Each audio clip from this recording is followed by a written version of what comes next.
नमस्कार साथियों, एक बार आप सभी का फिर से बहुत बहुत स्वागत है आप सभी के अपने YouTube चैनल डियर गुरुजी पर। तो चलिए स्टार्ट करते हैं आज के इस क्लास को, आज के सेशन को। अगर आप लोग अभी तक हमारे टेलीग्राम ग्रुप से नहीं जुड़ जाए, इंस्टा पर नहीं फॉलो किया तो फॉलो कर लीजिए। इसके अलावा सभी को बताया कि अगर आप लोग बीएड की तैयारी और अच्छी तरीके से करना चाहते हैं तो आप लोग जो हमारा पेड बैच जो ज्वाइन कर सकते हैं। अभी जो एकदम बिल्कुल न्यू वाला जो टॉपिक रिवीजन वाइज जो आपका स्टार्ट हुआ है, इसको आप ज्वाइन कर सकते हैं। इसकी क्लासेज जो आपकी 25 अप्रैल से यहाँ पर जो है देखने को मिलेंगी। आपको यहाँ पर जितने भी आपके हिंदी, रीजनिंग, इतिहास, भूगोल, पॉलिटी, इकोनॉमी जो भी आपके सब्जेक्ट्स हैं उन सब की जो है पूरी की पूरी आपको यहाँ पर पूरा टॉपिक वाइज आपको यहाँ पर रिवीजन करवाया जाएगा, प्रैक्टिस करवाया जाएगा। तो इस वाले बैच से आप जुड़ सकते हैं। आपको यहाँ पर 499 में अभी क्या क्या मिल रहा है मैं आपको एक बार बता देता हूँ। आपको ये चीज़ें आपको पढ़ाई जाएंगी। साथियों आपको यहाँ पर इसमें अर्जुन टेस्ट सीरीज भी जो इंक्लूड किया गया, जो एकदम नया वाला लेटेस्ट टेस्ट सीरीज है जिसमें आपको वीडियो सोल्यूशन मिलेंगे, वो भी आपको यहाँ पर जो ऐड किया गया है। और साथ ही साथ तो जब आपका लास्ट में आपके पास जब 10 दिन बचेंगे तो आपको यहाँ पर 5 फुल मॉक टेस्ट, जैसे आपका पेपर हॉल में जैसे पेपर होता है उस तरीके का पेपर करवाया जाएगा। और 5 जो है प्रीवियस ईयर जो आपको फुल टेस्ट करवाए जाएंगे, जिससे आपकी तैयारी और अच्छे तरीके से हो सके। ठीक है, लाइव डाउट क्लियरिंग सेशन होंगे। बहुत सारी जो चीज़ें आपको यहाँ पर देखने को मिलने वाली हैं। कैसे आपको जुड़ना है वो सिंपल सा प्रोसेस है। एक हमारा ऐप है DOG ऑफिशियल ऐप। इस ऐप का लिंक मैंने नीचे डिस्क्रिप्शन बॉक्स में दे रखा है। आप उस लिंक पे जो है क्लिक करके आप जो है इस ऐप को डाउनलोड कर सकते हैं। इसको ओपन करिए, उसके बाद आप कोर्स वाले सेक्शन में जाओ, आपको यहाँ पर दिख जाएगा 45 डेज टॉपिक वाइज रिवीजन। ये जो अर्जुन बैच कह सकते हैं, अर्जुन बैच आपको मिल जाएगा। तो ये बैच आप लोग यहाँ पर बाय नाउ पे क्लिक करके जो इसको परचेज कर सकते हैं। अभी प्राइस आपका जो है कितना चल रहा है भाई? अभी आपका प्राइस 499 चल रहा है। ठीक है, ये 25 अप्रैल तक ये ऑफर जो है आपका वैलिड है। 50% अभी आपका ऑफ चल रहा है। आफ्टर 25 अप्रैल ये जो प्राइस आपकी बढ़ जाएगी, तो आप इसको अभी देर मत करो, इसको यहाँ पर जाकर के इसको परचेज कर लो। आपको गूगल पे, फ़ोन पे, आप किसी भी के थ्रू जो इसको पेमेंट कर सकते हैं। ठीक है, तो चलिए बढ़ते हैं आज के अपनी इस क्लास की तरफ। जिसको भी इसके बारे में जानकारी चाहिए वीडियो को अंत तक देखिएगा।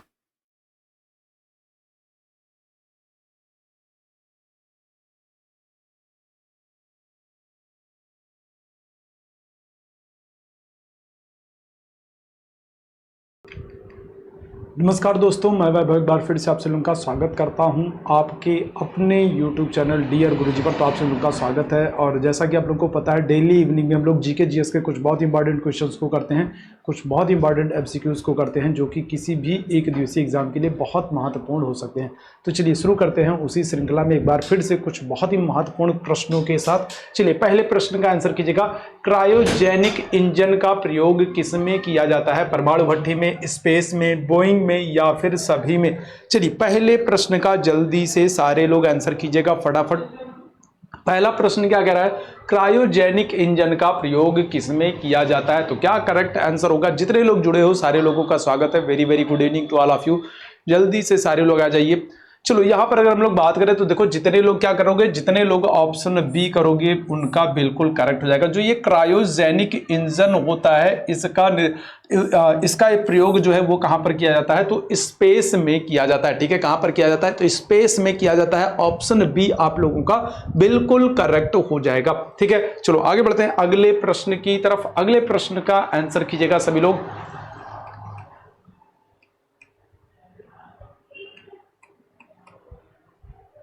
चलो आगे बढ़ते हैं। चोल मंदिरों में निम्न में से क्या उनकी प्रमुख विशेषता है? चलिए जल्दी से सारे लोग बताइएगा। चोल मंदिरों के बारे में पूछा जा रहा है कि क्या चोल मंदिरों की प्रमुख विशेषता क्या है? मंडप है, शिखर है, विमान है या फिर गोपुरम है? तो जल्दी से सारे लोग बताना क्या करेक्ट आंसर हो जाएगा। देखो चोल मंदिरों की बात कर रहा है। ठीक है, तो चोल मंदिरों की बात कर रहा है। तो चोल मंदिरों की प्रमुख विशेषता क्या होती भाई? आपको जल्दी से बताना, जल्दी से सारे लोग बताओ। मंडप होगा, शिखर होगा, विमान होगा या फिर गोपुरम होगा? तो देखो जो मंदिर जो होते थे, मंदिरों में जो गर्भगृह होते थे, ठीक है, मंदिरों में क्या होते थे? तो मंदिरों में गर्भगृह होते थे। और इन गर्भगृहों के ऊपर जो संरचना बनती थी, ठीक है, गर्भगृह के ऊपर जो संरचना बनती थी उसको क्या कहा जाता था? उसको कहा जाता था विमान कहा जाता था। ठीक है, क्या कहा जाता था? विमान कहा जाता था। और ये जो विमान है ये चोल मंदिरों की प्रमुख विशेषता है। ठीक है, तो ये ध्यान रखिएगा। ऑप्शन सी यहां पर जितने लोग आंसर करोगे बिल्कुल करेक्ट रहेगा। अच्छा, आपने एक देखा होगा, नटराज की मूर्ति देखी होगी। ठीक है, भगवान शंकर की नटराज प्रतिमा आपने देखी होगी। तो जो ये नटराज प्रतिमा है ये किस काल की है? तो ये भी चोल काल की ही है। ठीक है, इसके अलावा अगर हम लोग चोल राजाओं की बात करें तो जो चोल राजा हैं ये अपने स्थानीय स्वशासन के लिए जाने जाते हैं। ठीक है, किसके लिए? स्थानीय स्वशासन के लिए प्रसिद्ध थे चोल राजा। ठीक है, तो यहां पर क्या होगा? ऑप्शन सी जो है ये बिल्कुल आपका करेक्ट हो जाएगा। चलो आगे बढ़ते हैं अगले प्रश्न की तरफ। खजुराहो मंदिर का निर्माण किस वंश के राजाओं के द्वारा कराया गया था?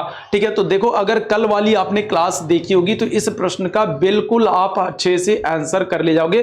कल वाली क्लास में मैंने इस प्रश्न का आंसर दिया था, तो जल्दी से सारे लोग बताना प्रश्न क्या पूछ रहा है। प्रश्न पूछ रहा है कि खजुराहो के जो मंदिर है इनका निर्माण किस वंश के राजाओं के द्वारा कराया गया? तो चंदेल वंश के राजाओं के द्वारा, चालुक्य वंश के राजाओं के द्वारा, पाल शासकों के द्वारा, या फिर राष्ट्रकूट राजाओं के द्वारा? तो जल्दी से बताना क्या करेक्ट आंसर हो जाएगा। तो देखो यहां पर जो करेक्ट आंसर होगा, जो सही उत्तर होगा वो हो जाएगा आपका ऑप्शन ए। ठीक है, चंदेल राजाओं के द्वारा कराया गया है। कहां पर कराया गया? तो मध्य प्रदेश में कराया गया। ठीक है, कहां पर? तो मध्य प्रदेश में कराया गया। कौन सा जिला? तो छतरपुर जिला। ठीक है, कौन सा? तो छतरपुर जिले में चंदेल राजाओं के द्वारा मध्य प्रदेश में खजुराहो के मंदिर का निर्माण कराया गया है। ऑप्शन आपका क्या हो जाएगा? ऑप्शन ए जो है ये बिल्कुल करेक्ट हो जाएगा। तो जितने लोगों ने यहां पर क्या किया, ऑप्शन ए चूज किया है, उनका बिल्कुल करेक्ट हो जाएगा। चलो आगे बढ़ते हैं अगले प्रश्न की तरफ। कैलाश सत्यार्थी को किस क्षेत्र में नोबेल पुरस्कार दिया गया है? भौतिकी के क्षेत्र में, रसायन के क्षेत्र में, चिकित्सा के क्षेत्र में, या फिर शांति के क्षेत्र में? चलिए जल्दी से सारे लोग बताइएगा। कैलाश सत्यार्थी, ठीक है, कैलाश सत्यार्थी को किस क्षेत्र में नोबेल पुरस्कार दिया गया है? भौतिकी में, रसायन में, चिकित्सा में, या शांति में? तो देखो कैलाश सत्यार्थी की अगर हम लोग बात करते हैं तो इन्होंने क्या किया था? इन्होंने 1980 में एक संगठन शुरू किया था। संगठन का नाम क्या था? तो संगठन का नाम था बचपन बचाओ आंदोलन। ठीक है, क्या नाम था? तो संगठन का नाम था बचपन बचाओ आंदोलन। ठीक है, ये संगठन का नाम था। और ये संगठन करता क्या था? तो ये जो संगठन है, जो अनाथ बच्चे होते थे, जो छोटे बच्चे होते थे, ठीक है, उनकी शिक्षा के लिए, उनके पुनर्वास के लिए, ठीक है, या फिर जो छोटे बच्चों को बंधक बना लिया जाता था, जो चाइल्ड ट्रैफिकिंग होती थी, तो उनसे बचा करके उनको मुख्य धारा में जोड़ना, उनका पुनर्वास करना, ये इस आंदोलन का मुख्य उद्देश्य था। इस संगठन का मुख्य उद्देश्य था। 1980 में इसकी स्थापना हुई है। और अगर मैं बात करूं तो ये जो कैलाश सत्यार्थी हैं इनको 2014 में, ठीक है, कब? तो 2014 में शांति का नोबेल पुरस्कार दिया गया। ठीक है, ध्यान रखना 2014 में कौन सा? तो शांति का नोबेल पुरस्कार दिया जाएगा। ऑप्शन डी यहां पर बिल्कुल करेक्ट हो जाएगा। ठीक है, कैलाश सत्यार्थी को ध्यान रखना। अच्छा, 2014 में 2 लोगों को नोबेल पुरस्कार दिया गया था शांति के लिए। किसको किसको दिया गया था? तो एक तो ध्यान रखना कैलाश सत्यार्थी को दिया गया था। एक तो किसको दिया गया? एक तो दिया गया कैलाश सत्यार्थी को। ठीक है, उनके इस सामाजिक कार्य के लिए जो ये बचपन बचाओ आंदोलन चला रहे थे, कब से? 1980 से। तो ये तो कैलाश सत्यार्थी को दिया गया। कहां से? इंडिया से। और इसी के साथ साथ अगर मैं बात करूं तो 2014 में शांति का नोबेल पुरस्कार एक लोगों को और दिया गया। वो कौन है? तो वो है मलाला यूसुफजई। ठीक है, कौन है? तो मलाला यूसुफजई को भी 2014 में नोबेल पुरस्कार दिया गया है। और ये कहां से? तो ध्यान रखना ये है पाकिस्तान से। ठीक है, कहां से? तो भारत से कैलाश सत्यार्थी को, और पाकिस्तान से बात करें मलाला यूसुफजई को, दोनों लोगों को 2014 में नोबेल पुरस्कार दिया गया। मलाला यूसुफजई सबसे कम उम्र में नोबेल पुरस्कार पाने वाली, ठीक है, महिला है। ठीक है, तो ये बात आप ध्यान रखना। ऑप्शन डी करेक्ट हो जाएगा। शांति के क्षेत्र में नोबेल पुरस्कार दिया गया। चलो आगे बढ़ते हैं। सिख गुरु तेग बहादुर को किसने मृत्युदंड दिया है? चलिए जल्दी से सारे लोग बताइएगा। तो जो ये गुरु सिख गुरु है, कौन है? तेग बहादुर है। तो इनको किसने मृत्युदंड दिया था? अकबर ने दिया, हुमायूं ने दिया, शाहजहां ने दिया, या फिर औरंगजेब ने दिया? तो जल्दी से बताइएगा। अच्छा, सबसे पहले हम लोग बात करें, अगर गुरु तेग बहादुर की बात करें तो एक बात ये ध्यान रखना कि ये सिखों के कौन से? ये सिखों के 9वें गुरु थे। ठीक है, गुरु तेग बहादुर जो है ये कौन है? तो ये सिखों के 9वें गुरु है। और इनको किसके द्वारा? तो इनको औरंगजेब के द्वारा। ठीक है, ध्यान रखना किसके द्वारा? तो इनको औरंगजेब के द्वारा क्या किया गया है? इनको औरंगजेब के द्वारा मृत्युदंड दिया गया है। ठीक है, अच्छा, इसके अलावा अगर मैं बात करूं तो सिखों के जो 5वें गुरु हैं, ठीक है, 5वें गुरु कौन थे? तो सिखों के 5वें गुरु थे अर्जुन देव, ठीक है। कौन थे? तो अर्जुन देव जो हैं ये सिखों के 5वें गुरु थे और इनको जहांगीर के द्वारा फांसी दी गई। तो ये बात भी आप ध्यान रखना, ठीक है। किसके द्वारा? सिखों के 5वें गुरु अर्जुन देव हैं, इनको जहांगीर के द्वारा। सिखों के 9वें गुरु तेग बहादुर हैं, इनको किसके द्वारा? औरंगजेब के द्वारा फांसी दी गई है। तो करेक्ट आंसर हमारा क्या हो जाएगा? ऑप्शन डी जो है ये बिल्कुल करेक्ट हो जाएगा, औरंगजेब बिल्कुल करेक्ट हो जाएगा, ठीक है। चलो आगे बढ़ते हैं अगले प्रश्न की तरफ। अगले प्रश्न का आंसर कीजिएगा, आर्य समाज के संस्थापक कौन थे? चलो, आर्य समाज के संस्थापक कौन थे? राजा राममोहन राय, स्वामी विवेकानंद, स्वामी दयानंद सरस्वती या फिर रामकृष्ण परमहंस? तो जल्दी से सारे लोग आंसर कीजिएगा इस प्रश्न का, आर्य समाज की स्थापना किसने की है? तो देखो, आर्य समाज की बात हो रही है और आर्य समाज की स्थापना 1875 में होगी, ठीक है। ध्यान रखना, आर्य समाज की अगर हम लोग बात करें तो स्थापना कौन करेगा? स्वामी दयानंद सरस्वती करेंगे। कब करते हैं? 1875 में, ठीक है। 1875 में आर्य समाज की स्थापना होती है। इसका मुख्यालय कहाँ रहता है? तो मुख्यालय रहता है बंबई में। और क्या होता है? 1877 में जो मुख्यालय है वो बंबई से चेंज करके कहाँ कर दिया जाता है? लाहौर कर दिया जाता है। ध्यान रखना, 1875 में आर्य समाज की स्थापना स्वामी दयानंद सरस्वती के द्वारा की जाएगी। मुख्यालय इसका बंबई रहेगा। 77 में बदल करके क्या हो जाएगा? लाहौर में हो जाएगा। और दयानंद सरस्वती की एक पुस्तक है, तो उस पुस्तक का नाम भी ध्यान रखना क्या होगा? सत्यार्थ प्रकाश होगा, ठीक है। क्या होगा? तो सत्यार्थ प्रकाश होगा, ठीक है। सत्यार्थ प्रकाश होगा इनकी क्या पुस्तक का नाम, ठीक है, ठीक है। तो इनकी पुस्तक का नाम क्या हो जाएगा? इनकी पुस्तक का नाम हो जाएगा सत्यार्थ प्रकाश। अच्छा, इसके अलावा अगर मैं बात करूं तो जो ये दयानंद सरस्वती हैं ये स्वराज का प्रयोग, स्वराज शब्द का प्रयोग करने वाले पहले भारतीय हैं। स्वराज शब्द का प्रयोग करने वाले पहले भारतीय कौन है? दयानंद सरस्वती हैं। इसके अलावा अगर मैं बात करूं तो वेदों की ओर लौटो, वेदों की ओर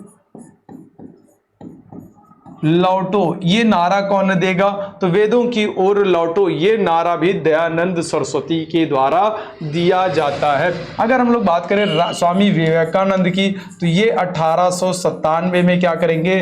राम कृष्ण मिशन की स्थापना करेंगे। ध्यान रखिएगा, इनके गुरु कौन थे? तो रामकृष्ण परमहंस थे और उन्हीं के नाम पर ये क्या करेंगे? 1897 में रामकृष्ण मिशन की स्थापना करेंगे। राजा राम मोहन राय की बात करूं तो 1828 में ये क्या करते हैं? ये ब्रह्म समाज की स्थापना करेंगे, ठीक है। कौन से समाज की?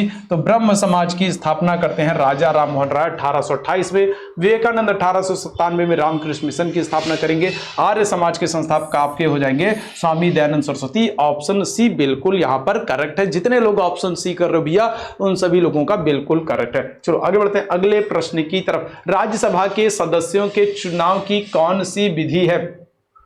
तो आपको बताना है कि जो राज्यसभा के ये सदस्य हैं इनका चुनाव कैसे होता है, ये आपको बताना है। साधारण बहुमत प्रणाली से, सूची प्रणाली से, एकल संक्रमणीय प्रणाली से या फिर संचित मत प्रणाली से। अच्छा, राज्यसभा की अगर हम लोग बात करें तो कल ही हम लोगों ने बात की थी आर्टिकल 80 में, अनुच्छेद 80 में क्या है? राज्यसभा का प्रावधान किया गया है, ठीक है। कहां पर? तो अनुच्छेद 80 में राज्यसभा का प्रावधान किया गया है। राज्यसभा में अगर हम लोग बात करें अधिकतम सदस्य कितने हो सकते हैं? अधिकतम सदस्य आपके होंगे 250 अधिकतम सदस्य हो सकते हैं। वर्तमान सदस्यों की अगर हम लोग बात करें, वर्तमान सदस्य कितने होंगे? 245 हो जाएंगे। इसमें कितने सदस्य? तो 12 सदस्य जो होते हैं वो क्या होते हैं? 12 सदस्य मनोनीत होते हैं। किसके द्वारा होते हैं? तो राष्ट्रपति के द्वारा होते हैं, ठीक है। किसके द्वारा? राष्ट्रपति जो है वो राज्यसभा में 12 सदस्यों को मनोनीत करता है। राज्यसभा की बात करूं तो संसद का ये क्या होता है? ये द्वितीय सदन होता है। और क्या होता है? उच्च सदन होता है। और क्या होता है? अस्थाई सदन होता है। क्या? राज्यसभा होता है। और मैंने आपको बार बार बताया है जैसे राष्ट्रपति का चुनाव होगा, जैसे उपराष्ट्रपति का चुनाव होगा, वैसे ही राज्यसभा के सदस्यों का चुनाव होता है। मतलब कि कैसे? तो एकल संक्रमणीय मत प्रणाली के द्वारा। ऑप्शन क्या हो जाएगा? सी यहां पर करेक्ट हो जाएगा। राज्यसभा की अगर हम लोग बात करें कि राज्यसभा के सदस्यों के लिए आयु सीमा कितनी होनी चाहिए, तो आयु सीमा हो जाएगी 30 वर्ष। ठीक है, राज्यसभा के सदस्यों के लिए आयु सीमा कितनी होनी चाहिए, तो कम से कम 30 वर्ष होनी चाहिए, तभी वो राज्यसभा के सदस्य बन सकते हैं। और अगर इनके कार्यकाल की बात करूं तो राज्यसभा के सदस्यों का जो कार्यकाल होता है वो कितना होता है, वो 6 वर्ष होता है। तो ये बात भी आप ध्यान रखना। ठीक है, चलो आगे बढ़ते हैं अगले प्रश्न की तरफ। थुबा में रॉकेट प्रक्षेपण केंद्र की स्थापना कब हुई है? अब ये थुबा कहाँ है, तो ये है केरल में। और यहां पर बताना रॉकेट प्रक्षेपण केंद्र की स्थापना कब हुई है। चलो जल्दी से सारे लोग बताना करेक्ट आंसर क्या हो जाएगा। ठीक है, तो थुबा में रॉकेट प्रक्षेपण केंद्र की स्थापना कब हुई है, तो ऑप्शन आप यहां पर कर दोगे, ऑप्शन सी जो है ये बिल्कुल करेक्ट हो जाएगा। 1962 में थुबा में रॉकेट प्रक्षेपण केंद्र की स्थापना हुई है। चलिए आगे बढ़ते हैं अगले प्रश्न की तरफ। सिंधु घाटी सभ्यता के शहरों की गलियां थी चौड़ी और सीधी थी, तंग और मैली थी, फिसलन वाली थी, या फिर तंग और टेढ़ी थी। तो अगर हम लोग बात करें सिंधु घाटी सभ्यता की, तो देखो यहाँ पर जो नगर होते थे वो इस तरीके से, या सड़कें इस तरीके से बनाई जाती थी कि वो क्या करें, एक दूसरे को समकोण पर काटें। ठीक है, ताकि नगर के लोगों को दिक्कत ना हो। ठीक है, तो सड़कें क्या होती थी, एकदम सीधी बनाई जाती थी, और एक दूसरे को सड़कें क्या होती थी, सड़कें एक दूसरे को समकोण पर काटती थी। और इसको क्या कहते थे, तो ये ग्रिड मॉडल कहलाती थी, ग्रिड पद्धति पर कहलाती थी। ये जो सड़कों का निर्माण होता था ग्रिड मॉडल पर होती थी, तो क्या होंगी, चौड़ी होती थी और सीधी होती थी। ऑप्शन आपका ए यहां पर बिल्कुल करेक्ट हो जाएगा। चलिए आगे बढ़ते हैं। वेद शब्द का अर्थ क्या है, ज्ञान, बुद्धिमत्ता, कुशलता या फिर शक्ति। तो जल्दी से सारे लोग आंसर करो, वेद शब्द का अर्थ क्या हो जाएगा। चलो जल्दी से सारे लोग बताना, चलिए जल्दी से सारे लोग आंसर करो, वेद शब्द का अर्थ क्या होगा। तो करेक्ट आंसर क्या हो जाएगा, करेक्ट आंसर आपका होगा ऑप्शन ए, ज्ञान हो जाएगा। अगर हम लोग वेदों की बात करें तो वेदों की रचना किसने की है भाई, तो वेद व्यास ने की है। किसने की है, तो वेद व्यास ने की है। ठीक है, वेदों की रचना वेद व्यास ने की है। वेदों की संख्या आपसे पूछ ले तो कितनी है, 4 है। सबसे पुराना वेद कौन सा है, तो ऋग्वेद ये सबसे पुराना वेद है। ठीक है, सबसे पुराना वेद कौन सा है, तो ऋग्वेद है। और इसमें क्या है, तो ऋग्वेद में मंत्रों का उच्चारण है। ठीक है, क्या है, तो मंत्रों का उच्चारण है। दूसरा अगर हम लोग बात करें और क्या हो जाएगा, ऋग्वेद के बाद आपका सामवेद हो जाएगा। सामवेद में क्या है, तो सामवेद को भारतीय संगीत का जनक भी कहते हैं। ठीक है, क्या कहते हैं, संगीत का जनक भी कहते हैं सामवेद को। ठीक है, चलो इसके अलावा अगर हम लोग बात करें और कौन सा हो जाएगा, तो यजुर्वेद हो जाएगा। ठीक है, कौन सा हो जाएगा, तो यजुर्वेद हो जाएगा। यजुर्वेद की अगर मैं बात करूं तो इसमें क्या है, तो इसमें कर्म कांडों का उल्लेख है। ठीक है, क्या है, तो इसमें कर्म कांडों का उल्लेख है। ठीक है, तो यजुर्वेद की अगर मैं बात करूं तो यहां पर देखो क्या है, कर्मकांडों का उल्लेख है। और ये एक ऐसा वेद है जो क्या किया गया है, जो गद्य और पद्य दोनों में लिखा गया है। ठीक है, क्या किया गया है, गद्य और पद्य दोनों में लिखा गया है यजुर्वेद। और लास्ट में अगर हम लोग बात करें तो कौन सा हो जाएगा, आपका अथर्ववेद हो जाएगा। ठीक है, कौन सा हो जाएगा, तो अथर्ववेद हो जाएगा। और अथर्ववेद में औषधि हो गया, औषधि, जादू टोना, औषधि, जादू टोना, वशीकरण, औषधि, जादू टोना, वशीकरण आदि चीजों का उल्लेख कहां पर किया गया है, आदि चीजों का उल्लेख अथर्ववेद में किया गया। तो वेदों की संख्या कितनी है, 4 है। सबसे पुराना वेद कौन सा है, तो आपका ऋग्वेद है। चलो आगे बढ़ते हैं अगले प्रश्न की तरफ। बुद्ध किस वंश से संबंधित है, महात्मा बुद्ध की बात हो रहा है, किस वंश से संबंधित है, यात्रिक से, मौर्य से, शाक्य से या फिर कुरु से। तो जल्दी से सारे लोग बताइएगा महात्मा बुद्ध किस वंश से संबंधित थे। देखो अगर बात करें महात्मा बुद्ध की बात करें तो इनका जन्म कब होता है, तो 563 ईसा पूर्व में इनका जन्म होगा।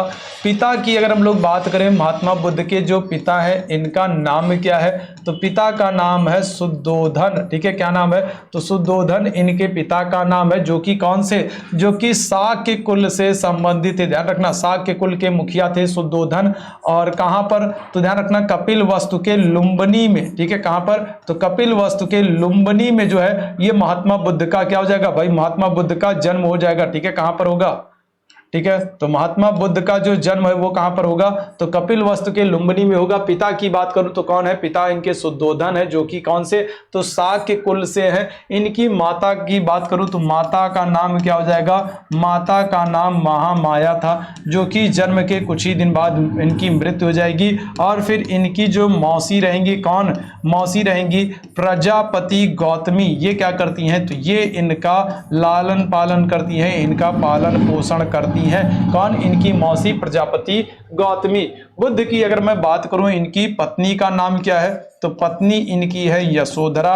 और अगर मैं बात करूं पुत्र की, तो पुत्र का नाम क्या हो जाएगा, तो पुत्र का नाम हो जाएगा राहुल हो जाएगा। ठीक है, बाद में क्या होगा, महात्मा बुद्ध जो है वो घर छोड़कर निकल जाएंगे और बाद में, ठीक है, इनको ज्ञान की प्राप्ति होगी और बौद्ध धर्म से जुड़ जाएंगे। ठीक है, चलो इतनी बात क्लियर है। तो यहां पर क्या हो जाएगा, ऑप्शन सी आपका बिल्कुल करेक्ट हो जाएगा। चलो आगे बढ़ते हैं अगले प्रश्न की तरफ। अगले प्रश्न का आंसर कीजिएगा, धातु से बने सिक्के सबसे पहले कब प्रकट होते हैं, किस काल में मिलते हैं, हड़प्पा काल में, उत्तर वैदिक काल में, बुद्ध के काल में, या फिर मौर्य काल में। ठीक है, किस काल में धातुओं से बने सिक्के सबसे पहले मिलते हैं, सबसे पहले प्रकट होते हैं। तो करेक्ट आंसर क्या होगा भाई, देखो हड़प्पा काल तो हो नहीं सकता, ठीक है, उत्तर वैदिक काल होगा नहीं, अब बचा बुद्ध काल और मौर्य काल। करेक्ट आंसर आपका क्या हो जाएगा, बुद्ध काल। ठीक है, जो बौद्ध धर्म जैन धर्म वाला काल है, ठीक है, अभी जो 16 महाजनपद वाला काल है, यहां पर धातुओं के बने सिक्के सबसे पहले आपको देखने को मिलेंगे। ध्यान रखना, इसी बुद्ध काल में ही क्या होगा, बुद्ध काल में ही 16 महाजनपद की शुरुआत होगी। ठीक है, किसकी शुरुआत होगी, 16 महाजनपद की शुरुआत इसी बुद्ध काल में ही होगी। ठीक है, और यहीं पर सबसे पहले आपको क्या होगा, धातुओं से बने सिक्के प्राप्त होंगे। ठीक है, तो ऑप्शन सी यहां पर बिल्कुल करेक्ट है। चलो आगे बढ़ते हैं अगले प्रश्न की तरफ। गांधी जी ने किस धार्मिक ग्रंथ को अपनी माता कहा था, Ramayan, the new testament, Bhagavad Gita, या फिर कुरान शरीफ। तो जल्दी से सारे लोग बताना, महात्मा गांधी ने, ठीक है, तो किसको अपना किस धार्मिक ग्रंथ को अपनी माता कहा है। गांधी जी की अगर हम लोग बात करें तो कल ही हम लोगों ने बात किया था, 2 अक्टूबर 1869 को इनका जन्म होगा। और इसके बाद अगर मृत्यु की बात करो तो मृत्यु इनकी कब होती है, 1948 में, 1948 में इनकी मृत्यु होती है। ठीक है, दक्षिण अफ्रीका चले जाते हैं, इंग्लैंड चले जाते हैं, देश विदेश की यात्रा करते हैं। और 9 जनवरी 1915 को ये दक्षिण अफ्रीका से वापस लौट करके आते हैं। और इसीलिए 9 जनवरी को क्या करते हैं हम लोग, 9 जनवरी को राष्ट्रीय प्रवासी दिवस के रूप में मनाते हैं। ठीक है, क्या करते हैं, तो राष्ट्रीय प्रवासी दिवस के रूप में मनाते हैं। गांधी जी की बात करूं तो 1917 में इनका भारत में पहला आंदोलन होगा, कौन सा, तो चंपारण सत्याग्रह होगा। 1918 में बात करूं तो क्या होगा, खेड़ा सत्याग्रह होगा। 1919 के बाद बात करूं, प्रथम विश्व युद्ध समाप्त होगा। इसके बाद जालियांवाला बाग हत्याकांड होगा। और उसके बाद 1920 में क्या करेंगे, तो ये असहयोग आंदोलन शुरू करते हैं। राष्ट्र स्तर पर, देशव्यापी स्तर पर ये इनका पहला आंदोलन है। ठीक है, चंपारण जो है वो सिर्फ चंपारण बिहार तक सीमित था। ठीक है, लेकिन अगर देश की बात करें, पूरे राष्ट्रीय स्तर पर बात करें, तो गांधी जी का पहला आंदोलन कौन सा हो जाएगा, तो असहयोग आंदोलन हो जाएगा। 1930 में क्या करेंगे, ये सविनय अवज्ञा आंदोलन शुरू कर देंगे, कौन सा, सिविल डिसओबीडियंस, सविनय अवज्ञा। ठीक है, तो सविनय अवज्ञा आंदोलन शुरू कर देंगे। 1942 में क्या करेंगे, तो ये भारत छोड़ो आंदोलन शुरू कर देते हैं। ठीक है, कौन सा, तो भारत छोड़ो आंदोलन शुरू कर देते हैं, कौन, गांधी जी। तो ये गांधी जी के कुछ महत्वपूर्ण आंदोलन है भारत में। और अगर मैं बात करूं तो यहाँ पर ऑप्शन क्या हो जाएगा, सी बिल्कुल करेक्ट हो जाएगा। भगवत गीता को इन्होंने, ठीक है, क्या किया है, अपनी माता कहा है। ऑप्शन सी जितने लोग करोगे उनका बिल्कुल करेक्ट हो जाएगा। चलो आगे बढ़ते हैं अगले प्रश्न की तरफ। चलिए अगले प्रश्न की तरफ चलते हैं हम लोग, अगले प्रश्न की बात करते हैं। अगले प्रश्न का आंसर कीजिएगा, भारतीय अशांति का जनक किसे समझा जाता है, लाला लाजपत राय को, अरविंद घोष को, बिपिन चंद्र पाल को, या फिर बाल गंगाधर तिलक को। तो भारतीय अशांति का जनक किसको माना जाता है। अच्छा, अगर हम लोग बात करें बाल गंगाधर तिलक की, तो देखो ये पहले भारतीय हैं, ये पहले भारतीय हैं जो क्या होंगे, जो पत्रकारिता के लिए जेल जाएंगे। ठीक है, किसके लिए, तो पत्रकारिता के लिए जेल जाएंगे। कब जाएंगे, 1908 में इनको जेल भेज दिया जाएगा। और कौन सी जेल में जाएंगे, तो देखो मांडले जेल में जाएंगे। ठीक है, मांडले जेल कहां पर है, तो ये म्यांमार में है। ठीक है, कहां पर है तो म्यांमार में मांडले जेल है। और 1908 में इनको जेल भेज दिया जाएगा। किस आरोप में भेजा जाएगा, पत्रकारिता के आरोप में भेजा जाएगा। और जेल जाने के बाद भी नहीं सुधरेंगे, वहां जाकर के जेल में जाकर के ये क्या कर देंगे, जेल में जाकर के गीता रहस्य नामक पुस्तक लिख देंगे। ठीक है, क्या कर देंगे तो गीता रहस्य नामक पुस्तक लिख देंगे। इसके अलावा अगर हम लोग बाल गंगाधर तिलक की बात करें तो 1893 में ये महाराष्ट्र में क्या करेंगे तो गणपति उत्सव या फिर कहें गणेश उत्सव, जो जैसा कि आप वर्तमान में महाराष्ट्र में देखते हो। ठीक है, तो गणपति उत्सव या गणेश उत्सव की शुरुआत करेंगे 1895 में। अगर मैं बात करूं तो ये महाराष्ट्र में क्या करेंगे तो ये शिवाजी उत्सव की शुरुआत करते हैं। इसके अलावा अगर मैं बात करूं तो इनकी दो पत्रिकाएं हैं, एक तो है केसरी। तो जो ये केसरी इनकी पत्रिका है ये कौन सी भाषा में, जो ये केसरी पत्रिका है ये इनकी मराठी भाषा में है। और दूसरी जो इनकी पत्रिका है वो कौन सी है तो दूसरी इनकी पत्रिका है मराठा। तो वो कौन सी भाषा में है तो वो अंग्रेजी भाषा में है। ठीक है, कौन सी भाषा में है तो वो अंग्रेजी भाषा में है, ध्यान रखना। ठीक है, तो ये बाल गंगाधर तिलक जो है इनको भारतीय अशांति का जनक माना जाता था। आपको पता है ये गरम दल के नेता है। लाल बाल पाल, लाल से लाला लाजपत राय हो गया, बाल से बाल गंगाधर तिलक हो गया, पाल से बिपिन चंद्र पाल हो गया। तो गरम दल के नेता हैं और इनको वेलेंटाइन सिरोल ने, ठीक है किसने तो वेलेंटाइन सिरोल ने क्या किया था, भारतीय अशांति का जनक कहा था। ठीक है, तो ऑप्शन डी यहां पर बिल्कुल करेक्ट हो जाएगा। चलिए आगे बढ़ते हैं अगले प्रश्न की तरफ। क्षेत्रफल की दृष्टि से भारत संसार का सबसे बड़ा देश है। तो जल्दी से बताइएगा क्षेत्रफल की दृष्टि से भारत कौन से स्थान पर पहुंच गया है। चलिए जल्दी से सारे लोग बताइएगा। क्षेत्रफल की दृष्टि से अगर बात करें तो भारत संसार का, अच्छा देखो अगर हम लोग किसकी बात कर रहे हैं भाई, क्षेत्रफल की दृष्टि से बात करें तो भारत जो है वो विश्व का 7वां सबसे बड़ा देश बन गया। अगर सबसे बड़े देश की बात करें तो क्या हो जाएगा तो रूस हो जाएगा। इसके बाद अगर हम लोग बात करें तो क्या होगा, कनाडा होगा। तीसरा सबसे बड़ा देश चीन हो जाएगा। चौथा सबसे बड़ा देश अमेरिका हो जाएगा। पांचवा सबसे बड़ा देश क्या हो जाएगा, ब्राजील हो जाएगा। छठवां सबसे बड़ा देश ऑस्ट्रेलिया हो जाएगा।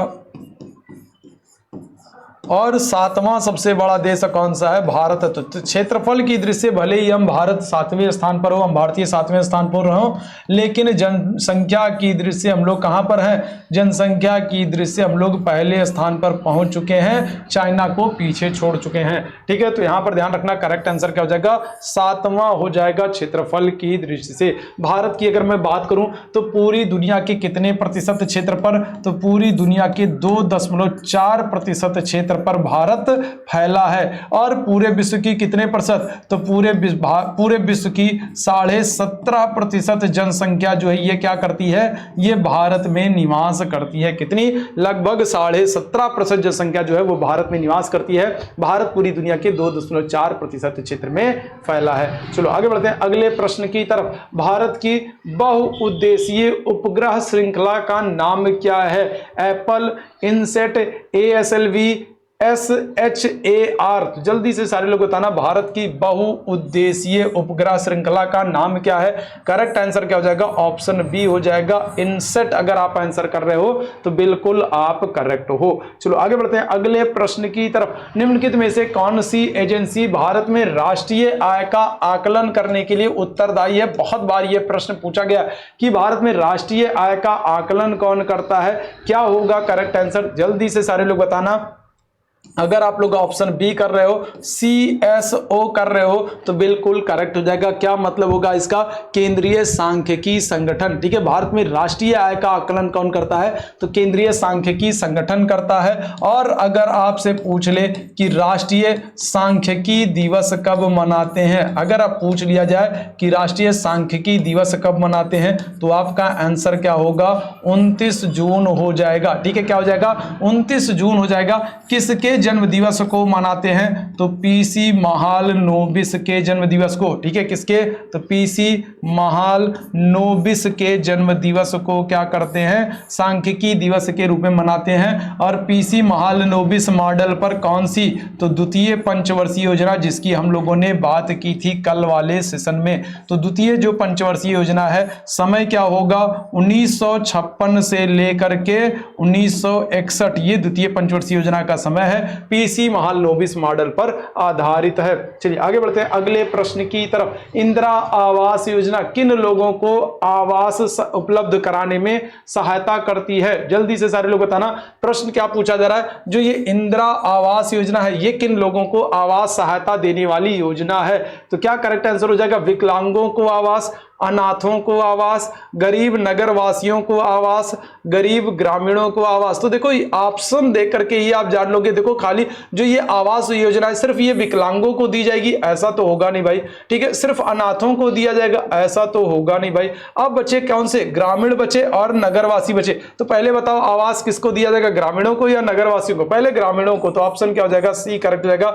गरीब जो ग्रामीण है, गांव में जो लोग हैं, गरीब हैं, ठीक है, जिनके पास आवास नहीं है, उनके लिए शुरू किया गया क्या? इंदिरा आवास योजना शुरू किया गया था। ठीक है, ऑप्शन सी बिल्कुल करेक्ट हो जाएगा। चलो आगे बढ़ते हैं। भारतीय रिजर्व बैंक के लेखा वर्ष की अवधि क्या है? देखो यहां पर ध्यान देना, जल्दीबाजी मत करना। भारतीय रिजर्व बैंक के लेखा वर्ष की अवधि पूछा जा रहा है। अप्रैल से मार्च, जुलाई से जून, जनवरी से दिसंबर, अगस्त से जुलाई। जल्दी से सारे लोग बताना क्या करेक्ट आंसर हो जाएगा।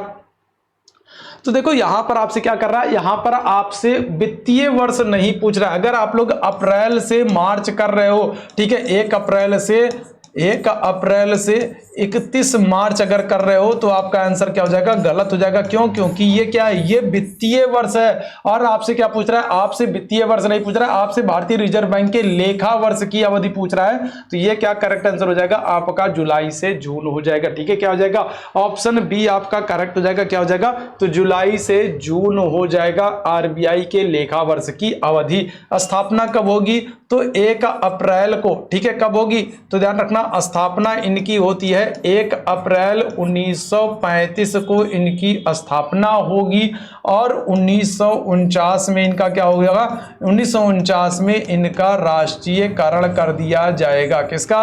आरबीआई का, रिजर्व बैंक ऑफ इंडिया का। देश का सबसे बड़ा बैंक है, सेंट्रल बैंक है, बैंकों का बैंक है। कौन सा? आरबीआई। ठीक है, ध्यान रखना। चलो आगे बढ़ते हैं अगले प्रश्न की तरफ। अगले प्रश्न का आंसर कीजिएगा। सुलभ मुद्रा का अर्थ है ब्याज की कम दर, ब्याज का निम्न स्तर, आय का निम्न स्तर, काले धन का आधिक्य। जल्दी से सारे लोग बताओ सुलभ मुद्रा का अर्थ क्या होगा? देखो सुलभ मुद्रा का, सुलभ का अर्थ क्या होता है? आसानी से। ठीक है, क्या हो? तो आसानी से, ऐसी मुद्रा जो आसानी से प्राप्त हो जाए वो क्या होगी? वो सुलभ मुद्रा होगी। अब आसानी से मुद्रा कब प्राप्त होगी? जब क्या होगा? ब्याज की दर कम हो, तभी तो भाई। अगर ब्याज की दर कम कर दी जाए तो अभी हर कोई बैंक के सामने खड़ा हो जाएगा, भैया हमको भी चाहिए पैसा, हमको भी पैसा चाहिए। ठीक है, तो आसानी से मुद्रा प्राप्त हो जाएगी। तो क्या होगा? तो ब्याज की जब कम दर हो तो उसको क्या कहेंगे? सुलभ मुद्रा कहते हैं। ऑप्शन ए जो है ये बिल्कुल करेक्ट हो जाएगा। चलो आगे बढ़ते हैं। वित्त आयोग का गठन, वित्त आयोग का गठन हर वर्ष होता है। 4 वर्ष में एक बार होता है, 2 वर्ष में एक बार होता है, 5 वर्ष में एक बार होता है। जल्दी से सारे लोग आंसर करना। देखो वित्त आयोग की अगर हम लोग बात करें तो सबसे पहला प्रश्न ये बन जाता है कि किस अनुच्छेद में इनका प्रावधान है? तो अनुच्छेद 280 में वित्त आयोग का प्रावधान है। गठन कौन करता है? तो ध्यान रखना, राष्ट्रपति करता है। वित्त आयोग का गठन कौन करेगा? राष्ट्रपति करता है। किस अनुच्छेद के तहत प्रावधान किया गया? अनुच्छेद 280 के तहत किया गया। कितने वर्षों के लिए? तो ध्यान रखना 5 वर्षों के लिए वित्त आयोग का गठन किया जाता है। 5 वर्ष में एक बार वित्त आयोग का गठन किया जाता है। ठीक है, कौन करेगा? राष्ट्रपति करेंगे। ऑप्शन डी बिल्कुल करेक्ट हो जाएगा। चलिए आगे बढ़ते हैं। अगले प्रश्न का आंसर कीजिएगा। कंप्यूटर का जनक किसे कहा जाता है? बहुत ही हलवा प्रश्न है, बहुत ही आसान प्रश्न है। ठीक है, कितनी बार ये प्रश्न सुन चुके होंगे तो किसी का भी गलत नहीं होगा। क्या हो जाएगा? ऑप्शन सी जो है ये बिल्कुल करेक्ट हो जाएगा। चार्ल्स बेबेज को क्या कहते हैं? कंप्यूटर का जनक कहते हैं, कंप्यूटर का पिता कहते हैं। ठीक है, ऑप्शन सी बिल्कुल करेक्ट हो जाएगा। पृथ्वी पर सबसे गहरा पृष्ठ गर्त है। जल्दी से सारे लोग बताओ। देखो प्रश्न क्या है? पृथ्वी पर सबसे गहरा पृष्ठ गर्त है। कुरिल खाई, मरियाना गर्त, ठीक है, मेरियाना गर्त या फिर कहें टोंगा कार्माडेक खाई, बेंटल अधो हिमानी खाई। तो जल्दी से सारे लोग बताना क्या करेक्ट आंसर होगा।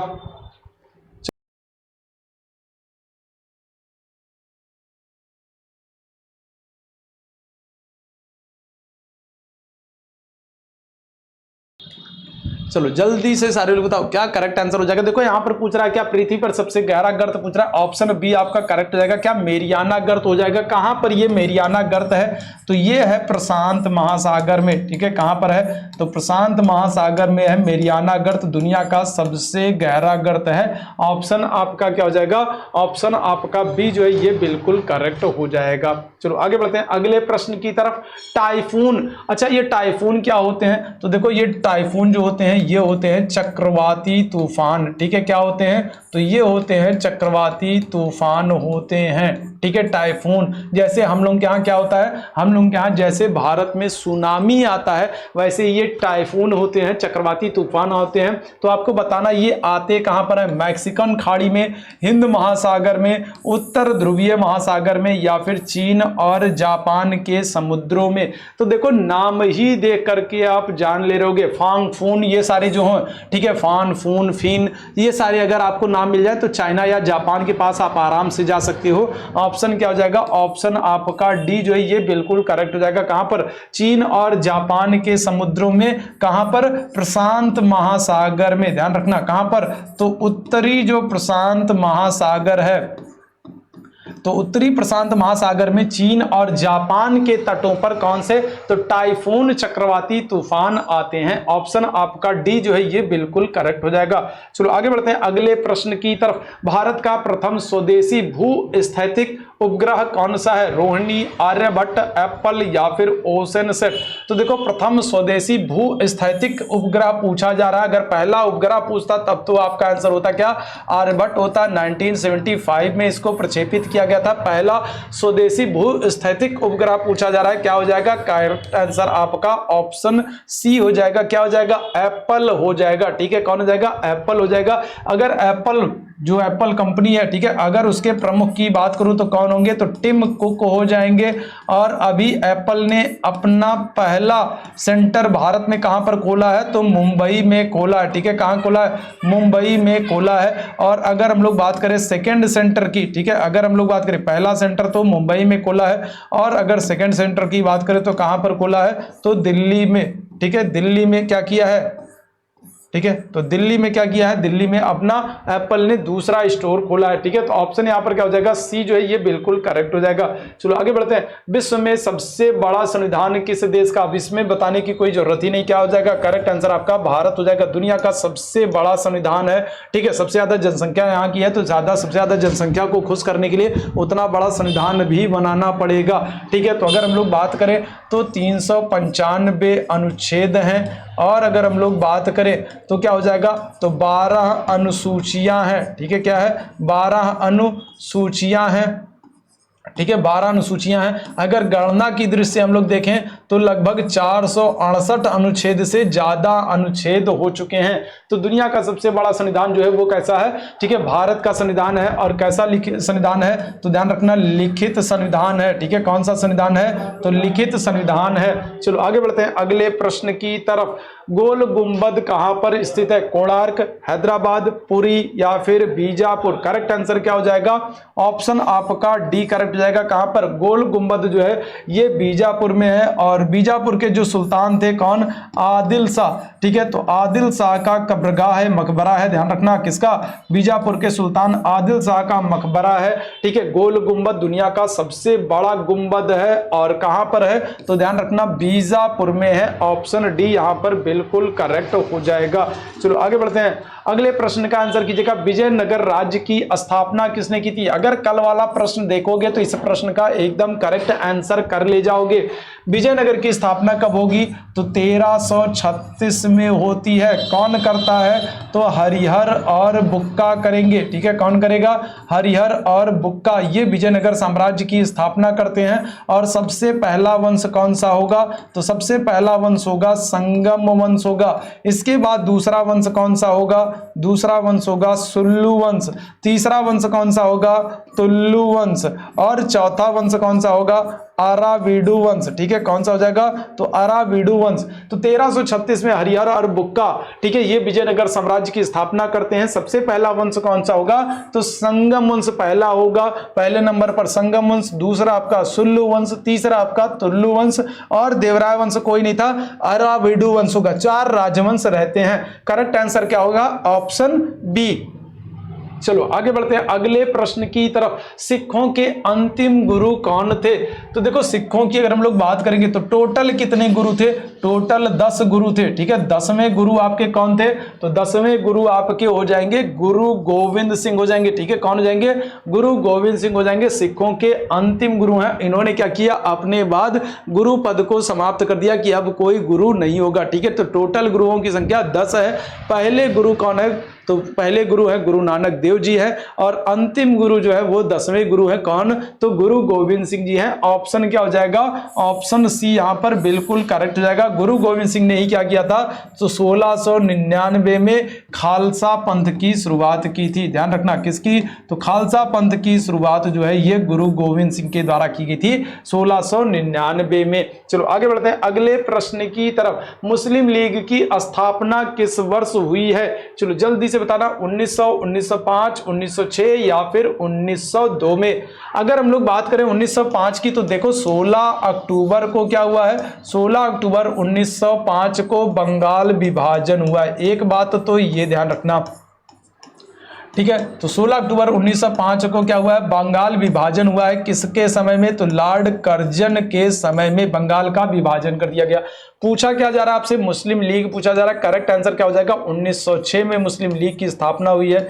कहां पर हुई है, तो ढाका में हुई है। कौन करेगा, तो सलीमुल्लाह खां, ठीक है। कौन करेगा, तो सलीमुल्लाह खां एवं आगा खां, ठीक है। और कौन, सलीमुल्लाह खां का नाम मिलता है, इसके अलावा आगा खां का नाम मिलता है। तो इन दोनों भाई लोगों ने क्या किया, ठीक है, 1906 में मुस्लिम लीग की स्थापना कर दी। ऑप्शन सी यहां पर बिल्कुल करेक्ट हो जाएगा।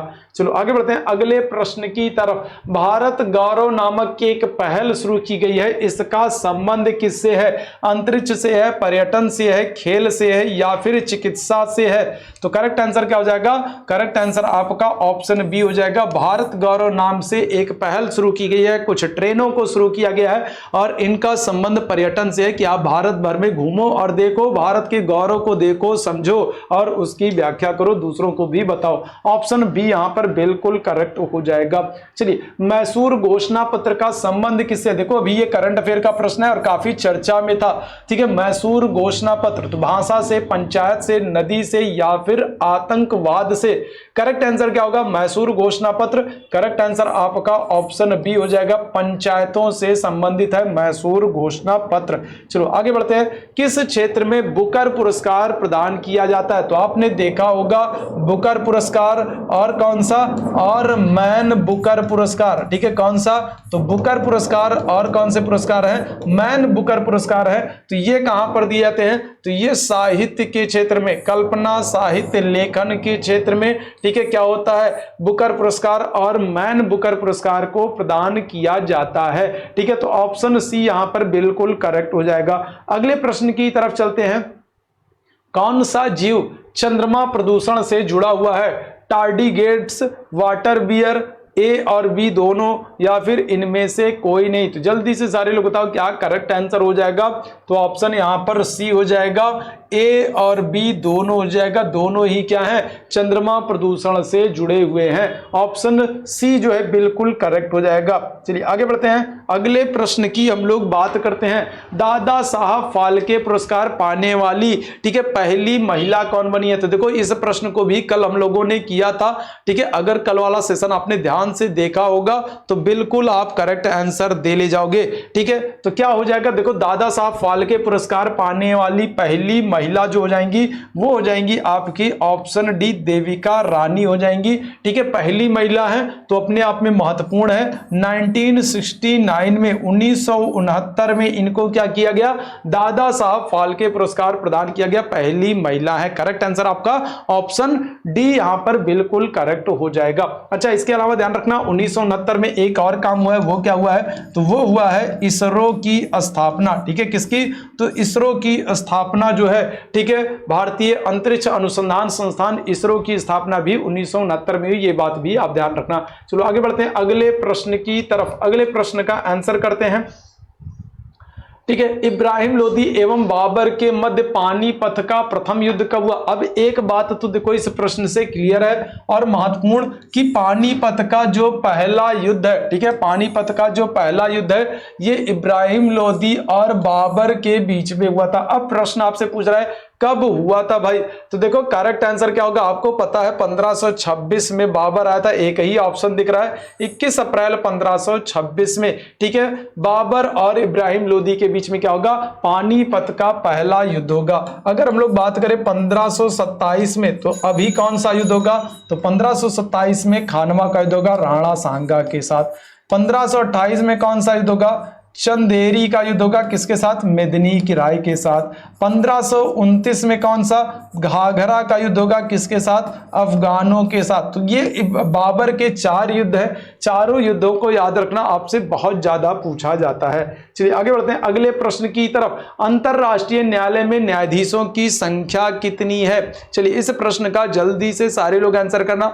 अंतरराष्ट्रीय न्यायालय, देखो अंतरराष्ट्रीय न्यायालय जो है इसकी स्थापना हुई है कब, 1946 में इसकी स्थापना हुई है। इसका मुख्यालय कहां पर है, तो द हेग में। ठीक है, कहां पर, तो द हेग में इसका मुख्यालय है। अंतरराष्ट्रीय न्यायालय का मुख्यालय द हेग नीदरलैंड में है।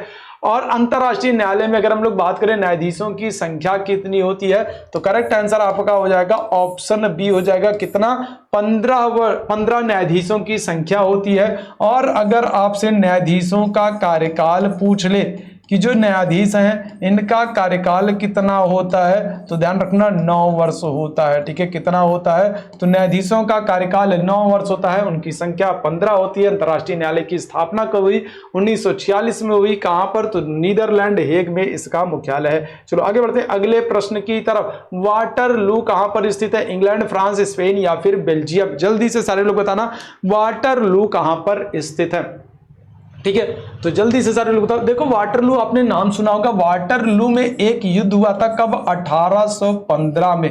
ठीक है, 1815 में वाटरलू का युद्ध हुआ था। और इस युद्ध में हुआ क्या था, जो मित्र राष्ट्र हैं, मित्र राष्ट्रों ने मिलकर के नेपोलियन को हरा दिया था। ठीक है, मित्र राष्ट्रों ने क्या कर दिया था, तो नेपोलियन को हरा दिया था। नेपोलियन का आपने नाम सुना होगा, नेपोलियन बोनापार्ट, जो कि कहां के राजा थे, फ्रांस के राजा थे। मित्र राष्ट्रों ने मिलकर के वाटरलू के युद्ध में 1815 में इनको हरा दिया।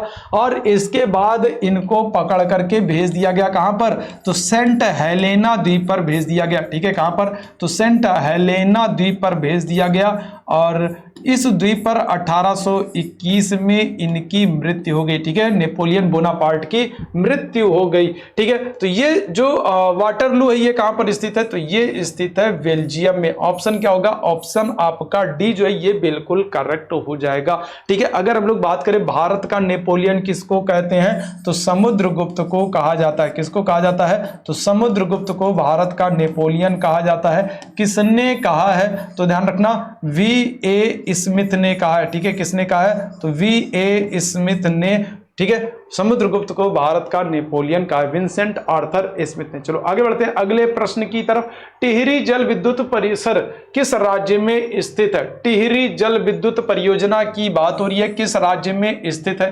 देखो जो ये टिहरी जल विद्युत परियोजना है ये देश की सबसे ऊंची, ठीक है, देश की सबसे ऊंची बांध परियोजना है। एक बात तो ये ध्यान रखना, टिहरी बांध की बात करूं तो ये देश की सबसे ऊंची परियोजना है। और टिहरी बांध जो है ये कौन सी नदी पर है, तो देखो एक तो है आपकी भागीरथी नदी है, और कौन सी नदी है, और भिलांगना नदी है। ठीक है, कौन सी, तो भागीरथी नदी है और भिलांगना नदी के संगम पर टिहरी बांध बनाया गया है। कहां पर, तो उत्तराखंड में। ठीक है, कहां पर, तो उत्तराखंड में बनाया गया है। और यही टिहरी बांध जब खोल दिया जाता है तो उत्तर प्रदेश के जो तराई वाले क्षेत्र हैं, बहराइच हो गया, बलरामपुर हो गया, लखीमपुर खीरी हो गया, ये सब बाढ़ में डूब जाते हैं। ठीक है, यही टिहरी बांध में, ठीक है, खोलने पर। चलो आगे बढ़ते हैं अगले प्रश्न की तरफ। रामायण में मांडवी किसकी पत्नी का नाम है। चलो जल्दी से सारे लोग बताना भाई। ठीक है, रामायण में मांडवी किसकी पत्नी का नाम है। ठीक है, तो जल्दी से सारे लोग बताना क्या हो जाएगा। तो देखो रामायण में अगर हम लोग बात करें, अब देखना है कि कितने लोगों ने अच्छे से रामायण को देखा है, सच में रामायण को देखा है, या फिर खाली बस यही देखते कि अभी तीर लड़ेगा, लाल हरी नीली पीली लाइट जलेगी, खाली यही देखते थे, या फिर सच में अच्छे से रामायण देखो। जल्दी से सारे लोग बताओ, रामायण में मांडवी किसकी पत्नी का नाम है? ऑप्शन क्या हो जाएगा? ए करेक्ट हो जाएगा, भारत की पत्नी का नाम है। ठीक है, भारत जी की पत्नी का नाम क्या है? तो रामायण सॉरी जो है, ठीक है, क्या हो जाएगा? मांडवी हो जाएगा। मेघनाथ की अगर हम लोग पत्नी की बात करें, मेघनाथ की पत्नी का नाम क्या हो जाएगा? सुलोचना हो जाएगा। ठीक है, ध्यान रखना। ठीक है, तो क्या हो जाएगा? सुलोचना हो जाएगा। देखो बहुत सारे लोग कंफ्यूज हैं भाई, ठीक है, बहुत सारे लोग कंफ्यूज हैं कि क्या करेक्ट आंसर होगा। ठीक है, चलो अच्छा, अगर हम लोग बात करें क्या लक्ष्मण जी की पत्नी का नाम बात करें तो क्या हो जाएगा? लक्ष्मण जी की पत्नी का नाम हो जाएगा उर्मिला हो जाएगा। ठीक है, क्या हो जाएगा? लक्ष्मण जी की पत्नी का नाम उर्मिला हो जाएगा। बिल्कुल, बहुत अच्छे, चलो बहुत अच्छे, अभी सही आंसर आना शुरू हुआ। और सुग्रीव की बात करें तो इनकी पत्नी का नाम क्या हो जाएगा? तो रूमा हो जाएगा। ठीक है, क्या हो जाएगा? रूमा हो जाएगा। तो यहां पर अगर हम लोग बात करें मांडवी, तो ये किसकी? भारत जी की पत्नी का नाम है रामायण में, ये बात भी आप ध्यान रखना। और अगर पूछ ले रामायण की रचना किसने की है तो क्या होगा? तो अभी देखो, अगर ये पूछ लूं तो कुछ लोग वेद व्यास बता दोगे, तो ध्यान रखना किसने? वाल्मीकि जी ने रचना की, किसकी? रामायण की।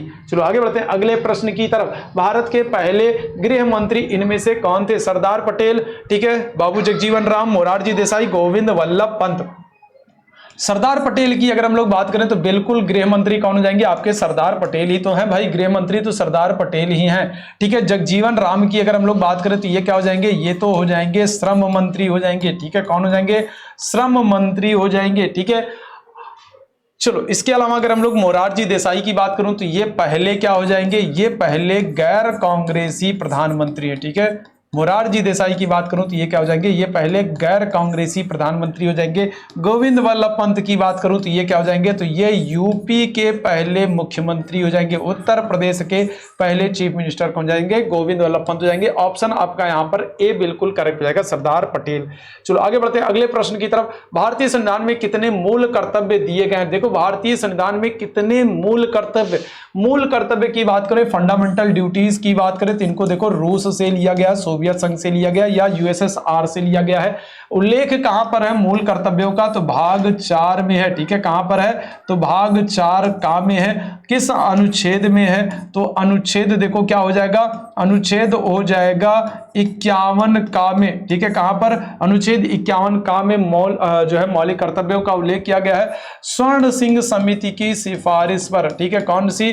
तो स्वर्ण सिंह समिति की सिफारिश पर कौन से संशोधन? तो 42वें संशोधन 1976 के द्वारा। ठीक है, कौन से? तो 42वें संशोधन 1976 के द्वारा अगर बात की जाए तो 10 मौलिक कर्तव्य जोड़े गए थे।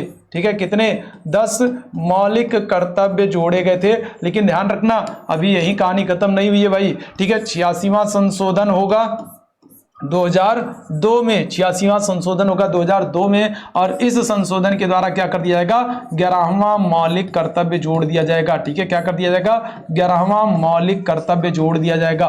तो अभी अगर हम लोग बात करें कि कितने मौलिक कर्तव्य हैं तो ऑप्शन आपका सी करेक्ट हो जाएगा। 11 मौलिक कर्तव्य है संविधान में। ठीक है, तो ऑप्शन सी यहां पर करेक्ट हो जाएगा। चलो आगे बढ़ते हैं अगले प्रश्न की तरफ।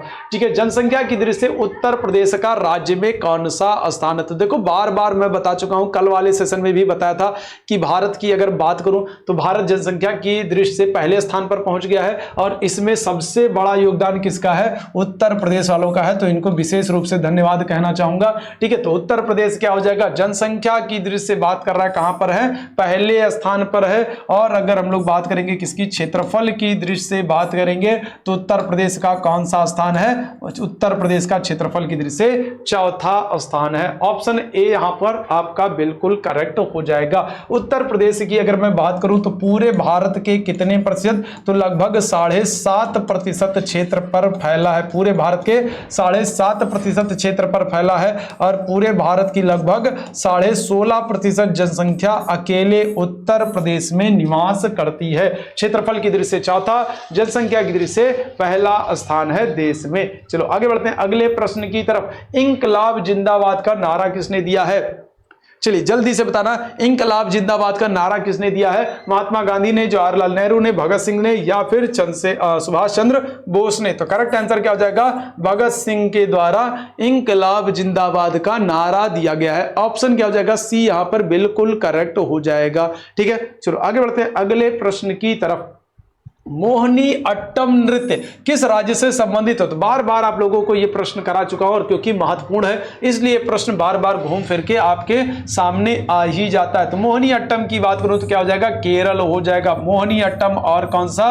कथकली, ये कहां पर हो जाएंगे? केरल हो जाएंगे। ओडिशा का ओडिसी हो जाएगा। कर्नाटक की बात करूं क्या हो जाएगा? कर्नाटक का यक्षगान हो जाएगा। तमिलनाडु की बात करूं क्या हो जाएगा? भरतनाट्यम हो जाएगा। ठीक है, क्या हो जाएगा? तमिलनाडु का भरतनाट्यम हो जाएगा। तो ये बात ध्यान रखना, ऑप्शन बी यहां पर बिल्कुल करेक्ट है। चलो आगे बढ़ते हैं, अगले प्रश्न का आंसर कीजिएगा। चंद्रशेखर आजाद मुठभेड़ में कहां शहीद हुए थे? तो देखो फरवरी 1931 की घटना है। ठीक है, फरवरी 1931 की घटना है। किसी ने मुखबरी कर दी, किसी ने गद्दारी कर दी और क्या हो जाएगा? अंग्रेजों को इनकी भनक लग जाएगी। और ये कहां पर थे? तो इलाहाबाद में, प्रयागराज में। पहले नाम क्या था? तो पहले नाम था अल्फ्रेड पार्क। ठीक है, नाम क्या था पहले?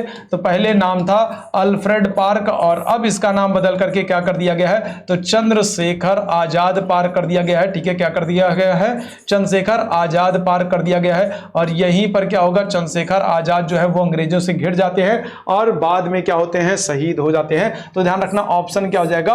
ऑप्शन बी बिल्कुल करेक्ट हो जाएगा। इलाहाबाद प्रयागराज में चंद्रशेखर आजाद फरवरी 1931 में अंग्रेजों से मुठभेड़ के दौरान शहीद हो जाएंगे। ऑप्शन बी बिल्कुल करेक्ट हो जाएगा। चलो आगे बढ़ते हैं, गरीबी हटाओ का नारा किस पंचवर्षीय योजना में दिया गया है? पांचवी पंचवर्षीय योजना, तृतीय पंचवर्षीय योजना, चौथी पंचवर्षीय योजना या फिर छठवीं पंचवर्षीय योजना? तो किस पंचवर्षीय योजना में गरीबी हटाओ का नारा दिया गया है? चलिए जल्दी से सर बताना, करेक्ट आंसर क्या हो जाएगा? तो ऑप्शन आपका डी हो जाएगा, छठवीं पंचवर्षीय योजना के दौरान। ठीक है, कौन सी? तो छठवीं पंचवर्षीय योजना के दौरान गरीबी हटाओ का नारा दिया जाएगा। करेक्ट आंसर आपका ऑप्शन डी जो है ये बिल्कुल करेक्ट हो जाएगा। चलो आगे बढ़ते हैं अगले प्रश्न की तरफ। राष्ट्रीय पुलिस अकादमी कहां पर स्थित है? हैदराबाद, देहरादून, नई दिल्ली या फिर इलाहाबाद? तो क्या करेक्ट आंसर होगा? जल्दी से सारे लोग बताना, राष्ट्रीय पुलिस अकादमी कहां पर स्थित है? तो करेक्ट आंसर आपका हो जाएगा ऑप्शन ए हो जाएगा। कहां पर? हैदराबाद। हैदराबाद कौन सी नदी के किनारे है? मूसी नदी के किनारे है। ठीक है, कौन सी? तो मूसी नदी के किनारे है हैदराबाद। ठीक है, चलो आगे बढ़ते हैं अगले प्रश्न की तरफ। अक्सर चर्चा में रहने वाले प्रधानमंत्री गरीब कल्याण अन्न योजना का नोडल मंत्रालय कौन सा है? तो देखो प्रधानमंत्री गरीब कल्याण मंत्रालय। अब देखो जो गरीब होंगे भाई उनका आकलन करना और उनको अन्न योजना, ठीक है, जो गरीब है उनकी जानकारी रखना और उनको अन्न देना है। तो अन्न देने के लिए सबसे पहले क्या होगा? पैसा देखना पड़ेगा भाई, पैसा कितना है तभी तो अन्न बांटेंगे, है ना? नहीं तो पता लगा कि पैसा है ही नहीं और घोषणा कर दिया कि चलो हम इतना फ्री में अनाज बांटेंगे, तो क्या होगा? तो सबसे पहले आपको वित्त देखना पड़ेगा और कौन सा मंत्रालय? तो ध्यान रखना ऑप्शन ए हो जाएगा आपका वित्त मंत्रालय। ठीक है, प्रधानमंत्री गरीब कल्याण अन्न योजना का जो नोडल मंत्रालय है वो कौन सा है? वो वित्त मंत्रालय है, क्योंकि वित्त को देख करके ही काम किया जाएगा। ऑप्शन ए बिल्कुल करेक्ट हो जाएगा। चलो आगे बढ़ते हैं और नेक्स्ट क्वेश्चन की बात करते हैं। 1 मेगाबाइट कितने के बराबर होती है? तो देखो इस तरीके के प्रश्न बार बार आपसे पूछे जाते हैं, आपके एग्जाम के लिए महत्वपूर्ण होते हैं, इसीलिए ऐसे प्रश्नों को बार बार आपके सामने रख दिया जाता है। कितनी बार आप रिवाइज कर लो कि ये सारे प्रश्न जो है एकदम से आपको याद हो जाए, ताकि अगर एग्जाम में कभी भी इस तरीके के प्रश्न आपको देखने को मिले तो गलती की कोई गुंजाइश ही ना रहे। तो 1 मेगाबाइट कितने बराबर होता है? तो ध्यान रखना 1024 किलोबाइट के बराबर। तो ऑप्शन क्या हो जाएगा? ऑप्शन सी जो है पर बिल्कुल करेक्ट हो जाएगा। ठीक है, तो आज के सेशन में ये 50 महत्वपूर्ण प्रश्न थे। उम्मीद है सेशन आप लोगों को पसंद आया होगा। डेली इवनिंग में हम लोग जीके जीएस के कुछ बहुत ही इंपॉर्टेंट एमसीक्यूज को करते हैं, जो कि आपके किसी भी एक दिवसीय एग्जाम के लिए बहुत महत्वपूर्ण हो सकते हैं। तो आप लोग जुड़ना ना भूला करो। कल फिर हम लोग इसी तरीके के बेहतरीन सेशन के साथ मिलेंगे। अभी के लिए बस इतना ही करता हूं। थैंक यू सो मच आप सभी लोगों को मेरे साथ जुड़ने के लिए। गुड नाइट, शुभ रात्रि।